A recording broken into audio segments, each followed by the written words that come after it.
अस्सलाम वालेकुम रहमतुल्लाहि वबरकातुहू। नापाकी के हालत में आप क्या क्या पढ़ सकते हैं, जैसे नमाज है, कुरान है और दुरूद शरीफ है, कलमा वगैरह आप क्या क्या पढ़ सकते हैं।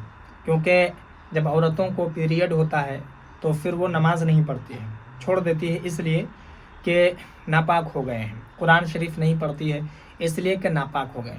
तो सारी चीज़ें मैं आपको इस वीडियो में बताने जा रहा हूँ कि नापाकी की हालत में दुरूद शरीफ अगर आप पढ़ना चाहें तो दुरूद शरीफ पढ़ सकते हैं या नहीं, कलमा पढ़ना चाहें तो पढ़ सकते हैं या नहीं। तो सारी चीज़ें आप समझिए कि नापाकी के हालत में जो मना किया गया है, कुरान को छूना मना किया गया है। कुरान को अगर आप छुएंगे तो उसके ऊपर गिलाफ लगा हुआ है तो आप छू सकते हैं, वरना ऐसे छूना मना है, यानी कि हराम है। अगर आप छूते हैं तो गुनाह होगा, ठीक है। नापाकी के हालत में आप नमाज नहीं पढ़ सकते हैं।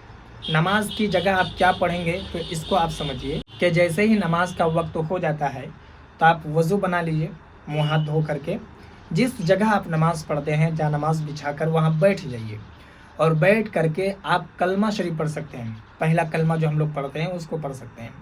इसके अलावा कोई भी वजीफ़ा आप चाहें तो पढ़ सकते हैं। और ख़ास करके अगर आप दुरूद शरीफ पढ़ना चाहें तो नापाकी के हालत में आप दुरूद शरीफ भी पढ़ सकते हैं, इसलिए कि दुरूद शरीफ और जो वजीफ़ा आप करेंगे वो कुरान की आयत नहीं होती है। और कुरान की आयत भी अगर वजीफ़ा है, बहुत सारे वज़ाइफ ऐसे होते हैं जो कुरान की आयत होती है, तो उसको भी अगर आप पढ़ते हैं तो कुरान की आयत समझ कर नहीं बल्कि वजीफ़ा की नीयत से अगर आप पढ़ते हैं तो जायज़ है, गुनाह आपको नहीं होगा। जैसे बिस्मिल्लाहिर्रहमानिर्रहीम, तो क्या है, ये कुरान की आयत है लेकिन इसको वजीफ़ा के तौर पर भी पढ़ा जाता है। कोई भी काम शुरू करते हैं तो इसको पढ़ा जाता है। तो अगर इसी तरीके से वजीफ़ा के नीयत से अगर आप पढ़ेंगे तो आपको कोई गुनाह नहीं होगा। तो नापाकी के हालत में आप वजीफ़ा पढ़ सकते हैं, कलमा पढ़ सकते हैं और दुरूद शरीफ पढ़ सकते हैं। लेकिन बेहतर यह है कि आप गुस्ल कर लें, पाकी हासिल कर लें, उसके बाद आप पढ़ें। अब औरतों का मसला ये है कि 5 दिन हो या 3 दिन हो, 7 दिन हो या 10 दिन हो, इससे पहले तो वो पाक हो नहीं सकती, क्योंकि ये मजबूरी है, चाह करके भी वो पाक नहीं हो सकती।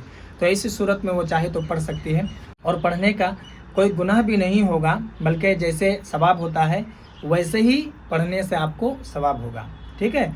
उम्मीद है कि मेरी बात आपको समझ में आ गई होगी। बाकी अगर आपके मन में कोई सवाल या फिर कोई डाउट हो तो आप मुझे कमेंट पर ज़रूर बताएं और इस वीडियो को लोगों में भी ज़रूर शेयर कर दें। नए हैं चैनल पर तो चैनल को भी ज़रूर सब्सक्राइब कर लें।